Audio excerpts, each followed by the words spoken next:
Hello, everybody, and welcome to the Wine with Jimmy channel. I am your host, Jimmy Smith, and this is a series about grape varieties through the world of wine.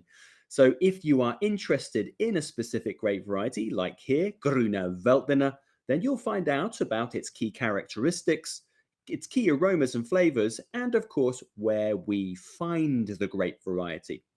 If you are studying your level 3 of WSET, as you'll see at the top of your slide, this very closely follows the syllabus, so is useful for your studies and understanding.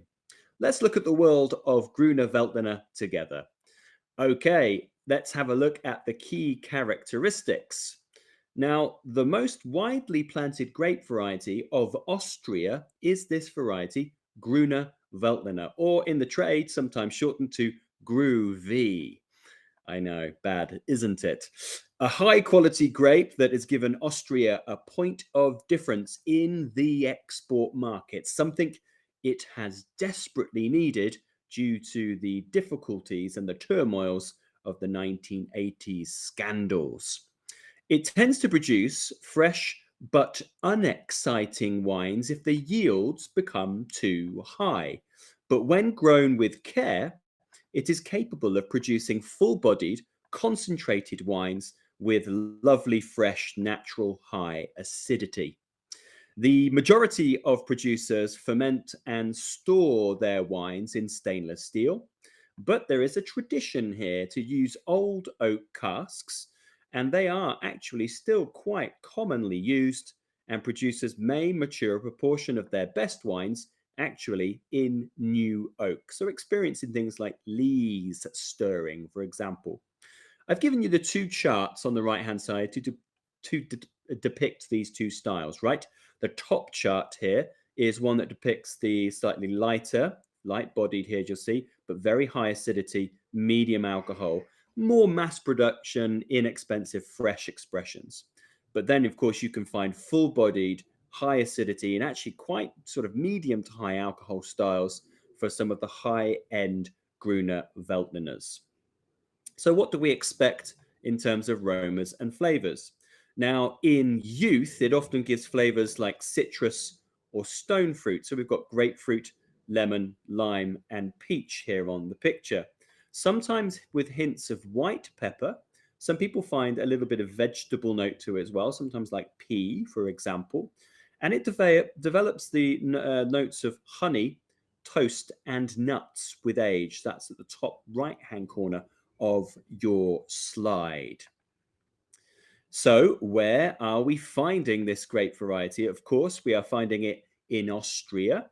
Now, Austria has most of its vineyards found on the eastern side of the country due to the lower topography. And of course, it's much more viable for viticulture here. So that's stretching from really the Niederösterreich all the way down to the Steiermark.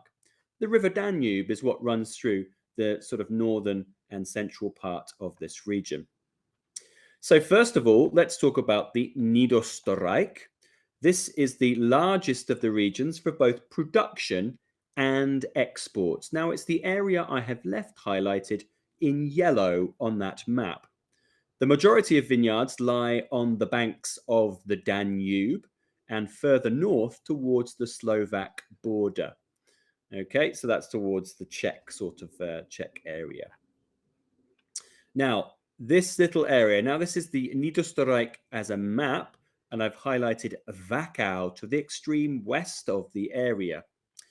Of the 8 subzones or sub-regions within this area, Wachau is the most renowned for high-quality dry wines made from Gruner Veltliner, but also Riesling.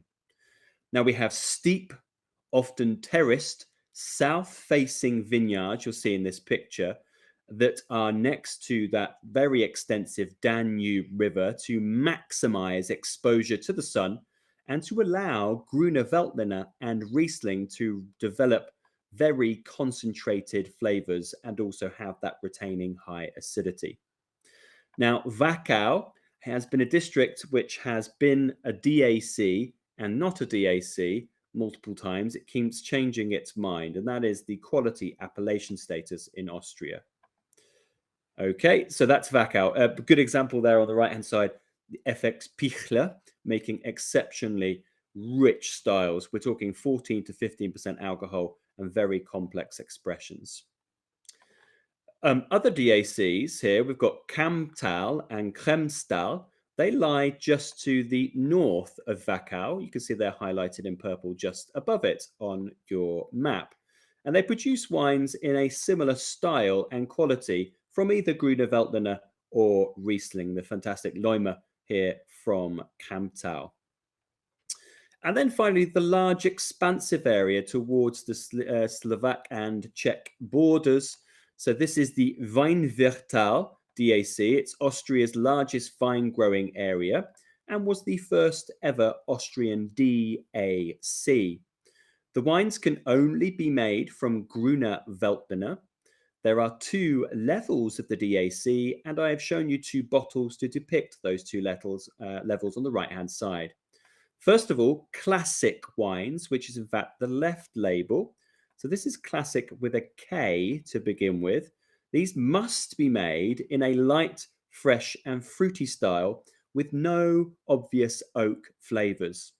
On the right-hand side is a reserve wine, which have a higher minimum alcohol percentage and are allowed to be matured in oak. Well, that brings me to the conclusion here of Gruner Veltliner in Austria. I hope you've enjoyed the video. Please do let me know if you have any comments or questions. Perhaps you have visited Austria or you have tried the wines from around these areas. Please do get in touch. But until next time, thank you very much. I've been Jimmy Smith.